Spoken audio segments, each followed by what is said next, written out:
The girl never expected that after finally reaching the ninth floor of the dungeon, the boss would suddenly smash through a wall with his axe, revealing a room behind it that looked like someone actually lived there. The scene completely shattered her understanding of dungeons, but what was even stranger was that the boss looked even more shocked than she was. It even complained that no one had warned it the wall could collapse. That was when Clay realized the boss in front of her could actually talk. Just as she raised her guard and prepared to keep fighting, the boss suddenly told her to stop moving, because the broken wall had triggered the administrator's alarm. The moment he finished speaking, a powerful presence could be felt behind the door. But in the next second, a small hand reached through the crack in the door. Then out stepped a girl who looked no older than 10. She didn't look dangerous at all, yet the boss immediately broke into a cold sweat. Belle simply asked whether the boss had spoken to an adventurer. That single question was enough to make the boss sweat nervously. The tension between them clearly didn't look like a battle, and the truth was quickly exposed. Belle then turned to Clay and said this wasn't the right place to explain things. Clay stayed cautious, but she followed anyway. The moment she stepped through the door, all her suspicion vanished. On the other side was a residential district inside the dungeon.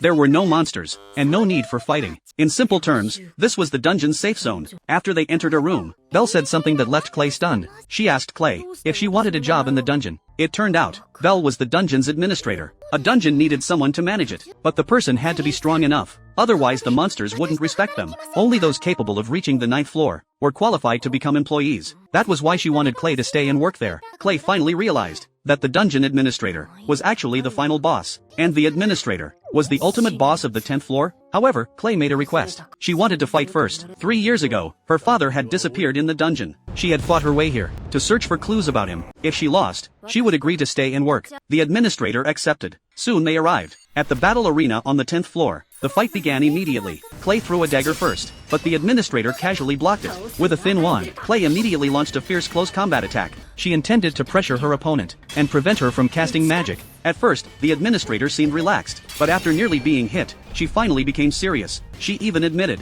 that close combat was her weakness. The next moment, magic exploded. By the time Clay realized what had happened, she was already back in the safe zone. The administrator's first question was simple. Are you ready to start working now? Though frustrated, Clay had no choice but to admit defeat. As the administrator explained, Clay learned that the dungeon was actually a complete operating system. Traps had to be designed and placed. Treasure chests had to be prepared. As for monsters, they were employees hired from the demon world. The dungeon adventurers saw was simply the result of this entire operation. Clay was completely shocked after hearing this. The job paid 5 gold coins per day, but soon Clay learned another secret. The gold coins dropped by dungeon monsters were actually special gemstones. Each monster's real body was sealed inside one of those gems. The creatures fought by adventurers were only copied bodies. When a copy was defeated, the real monster would automatically teleport back to its dormitory. The gem left behind became the adventurer's loot.